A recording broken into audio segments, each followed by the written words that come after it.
Buenos días nuevamente y bienvenidos a mundodesconocido.com. Hoy vamos a hablar de la Tierra hueca, la posibilidad más que plausible de que el mundo en el que vivimos, así como el resto de los astros fríos y calientes, sean huecos. De esto ya hemos hablado, digamos que hemos rozado esta cuestión en algunos de los otros audioprogramas, o incluso en algunos de los artículos que hemos escrito en nuestra web. La concepción geofísica que nos han enseñado sobre la formación y la estructura de la Tierra, como del resto de los astros fríos o calientes, puede ser totalmente falsa. La formación real de la Tierra se asemeja a la de una bola hueca, con dos importantes aperturas en los polos, y en su interior brilla un sol interno que se mantiene estático. Quizás este sol ha sido denominado por las antiguas culturas como el llamado el sol negro. Dentro de esta tierra interior también existen continentes, como en su parte exterior. Existen mares, océanos, lagos, montañas, ríos y toda clase de accidentes geográficos que también encontramos en la parte exterior, que es la que nosotros habitamos. Su atmósfera y clima son mucho más estables, habiendo estaciones que obedecen a miniciclos solares de este llamado sol interior. Este mundo interior está habitado, pero desconocemos la naturaleza de sus moradores. No obstante, estos podrían estar íntimamente ligados al llamado fenómeno ovni.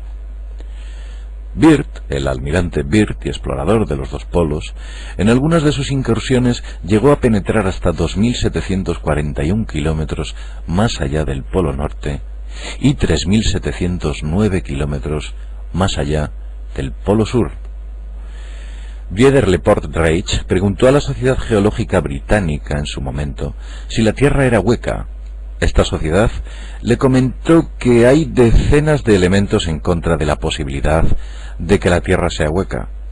Pero asimismo esta misma sociedad le dijo que existían cientos de elementos en contra de la posibilidad de una Tierra maciza. La Tierra no es maciza.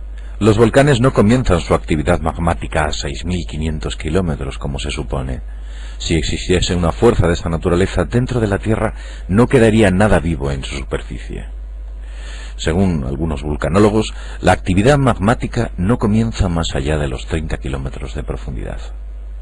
Si atendremos a la gravedad producida por la posible masa si esta Tierra fuese sólida, tendríamos nosotros 1 centímetro de altura debido a la presión gravitatoria. Esta sería enorme.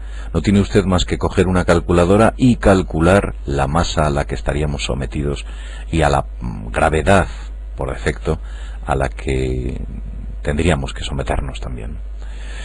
Richard Byrd, el explorador del que hablé antes, declaró en 1947 que los Estados Unidos podían ser atacados por enemigos que venían más allá de los polos. Así como Walter Sullivan, el escritor de En busca de un continente, que fue cronista de las expediciones de Byrd, comentó con las mismas palabras que podíamos ser atacados por naves avanzadas que vendrían más allá de los polos. Asimismo, el general George Kenney afirmaba lo mismo en 1947, y nuevamente el contraalmirante Richard Crusoe, jefe de operaciones de las expediciones de Byrd, dijo también lo mismo en un libro titulado La naturaleza de la Antártida. El contraalmirante Rodolfo Panzani, de la Armada Argentina, también afirmaba lo mismo. En 1956 hace una incursión por el Polo Norte y en el 57 Byrd hace una incursión por el Polo Sur, declarando en diarios de los Estados Unidos y haciendo referencias a que había visto un continente maravilloso en los cielos. Esta aparente visión de un continente en los cielos se produce al acceder al interior de la Tierra, en el momento en el que su oquedad o su apertura nos permite observar en la parte superior el acceso a otro continente, a un mundo interior. Asimismo, en el siglo XIX, Halley, el famoso astrónomo, afirmó que la Tierra era hueca, y Eulen, el famoso matemático con más de 50 libros publicados, afirmaba como Halley que la Tierra estaba hueca. También John Leslie, inventor del termómetro, afirmó como estos dos anteriores que la Tierra estaba hueca. En la Grecia clásica, En el juicio a Sócrates, Meleo lo acusa de hablar constantemente del mundo de los de abajo, y le resulta incómoda este tipo de afirmaciones. Athanasius Kircher habla de un libro publicado en el siglo XVII sobre el mundo subterráneo, un libro en el que hacía referencia a ese mundo interior. Jacques Verger, ya en su libro Visado para otra tierra, trata esta cuestión, la cuestión del mundo interior, de una manera magistral. Así como el profesor Young, el magistral Young, afirmaba que la semilla de las estrellas ahora está en el interior de la Tierra. Es muy difícil el acceso a estos mundos perdidos. Desiertos y montañas de hielo flanquean sus accesos en los polos. Las cavidades que existen fuera de los polos están inaccesibles o destruidas, como por ejemplo la caverna del llamado Hombre Volador en Tepeco, Brasil. Una caverna que recibe este nombre, el nombre de Hombre Volador, debido a que cuando se llega justo a la zona central intermedia entre un mundo y otro, se produce un estado de gravedad cero en el cual los cuerpos se mantienen inmóviles en el aire. Olaf Jansen, un noruego que accedió al interior de la Tierra Hueca, ya comentaba en sus increíbles experiencias al acceder al interior de la Tierra Hueca, así como el descubrimiento de los habitantes de esta Tierra interior. En las aventuras de Hansen fueron comentadas y publicadas, pero posteriormente este hombre, Hansen, que con su padre accedió al interior de la Tierra desde Noruega, fue internado en un psiquiátrico en los Estados Unidos. Al intentar acceder a las aperturas polares, las brújulas fluctúan por la intensidad del campo magnético, moviéndose el explorador polar por el borde de dichas aperturas sin llegar nunca a acceder al interior, debido al seguimiento del norte polar, que éste está situado justo en el borde del acceso al mundo interior. De esa manera, las brújulas se verticalizan al alcanzar las zonas polares, que es debido al cambio del plano del observador cuando comienza a adentrarse en el interior de dichas aperturas.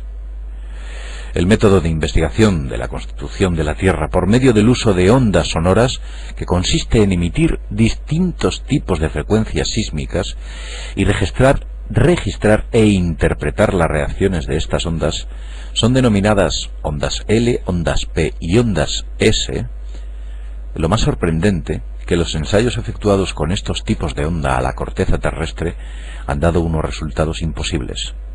A 450 kilómetros de profundidad, aproximadamente, se produce un cambio de comportamiento de las ondas, se produce un silencio, una pausa, una pequeña pausa, para posteriormente generar otros 450 kilómetros de masa donde se produce otro cambio importante. Más allá de esta distancia, a los 1000 kilómetros de profundidad, los sismógrafos dicen que no hay absolutamente nada. Se solicitaron fondos estatales en los Estados Unidos para investigar este misterioso efecto, pero desde Washington denegaron dicha previsión de fondos. Desde luego ellos no tenían que estudiar este fenómeno más detalladamente, pues sabían desde las altas esferas oligárquicas dentro de los Estados Unidos que la oquedad de la Tierra era real. La teoría sionista aceptada de que a cada 30 kilómetros de profundidad aumenta 10 grados la temperatura de la Tierra implicaría que a 6.500 de profundidad debería haber 220.000 grados de temperatura. Es decir, unas 36 veces más que la ciencia asigna a la troposfera del Sol.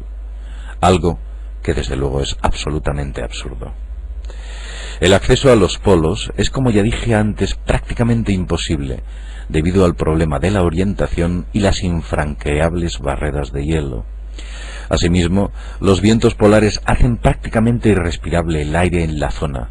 No obstante, hay un curioso ejemplo del Dr. Fridtjof Nansen, un famoso explorador polar que comenzó a ingresar sin saberlo en la zona que bordea la apertura polar. Según Nansen, conforme avanzaba hacia el polo en una misma dirección, comenzó a registrar hechos muy extraños. El clima se tornaba más cálido y la brújula giraba y fallaba hasta hacerse inservible. Él se sentía extraviado. Posteriormente se encontró con